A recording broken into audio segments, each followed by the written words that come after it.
आज मैं आपको एक राजा के बताने जा रहा हूँ जो भारत देश में मुई थी, जिसे हम कभी सोने की चिड़िया कहते थे।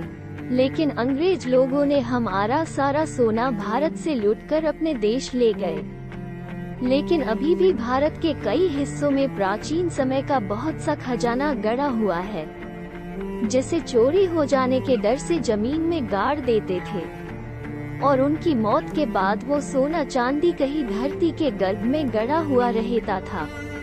ऐसा ही एक घटना मध्य प्रदेश के दानगढ़ जिले के डोंडिया खेड़ा गांव में हो रही है, जहां के एक आदमी को एक आत्मा ने बताया कि इस हवेली के नीचे सोना चांदी गड़ा हुआ है।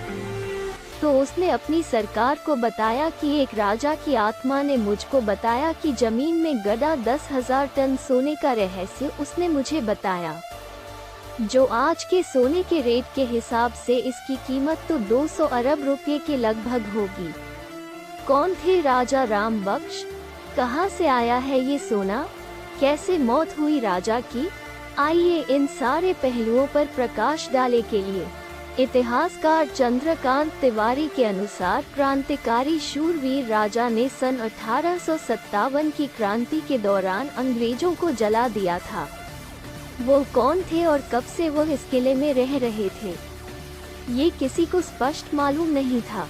यहाँ के इतिहासकारों की माने तो 4 जून 1856 की क्रांति में दिलेश्वर मंदिर में छिपे 12 अंग्रेज को जिंदा जला दिया था। इसमें जनरल डीलाफोर्स भी मौजूद थे। कहा जाता है कि राजा चंडिका देवी के बहुत बड़े भक्त थे। वो रोजाना सुबह मां चंडिका के दर्शन करने के बाद ही सिंहासन पर बैठते थे। लोगों के अनुसार राजा पूजा करने के बाद अपने गले में एक फूलों की माला जरूर पहनते थे। यही वजह है कि अंग्रेजों को जिंदा जलाने की सजा के रूप में फांसी की सजा सुनाई गई और उनको फांसी पर लटकाया गया, तो उन्हें कुछ नहीं हुआ। इस तरह 3 बार उनको फांसी दी गई मगर राजा को कुछ नहीं हुआ। तब राजा राव राम बख्श सिंह ने अपने गले में पड़े फूल की माला को उतार कर फेंका और यमुना से अपनी आगोश में लेने की प्रार्थना की।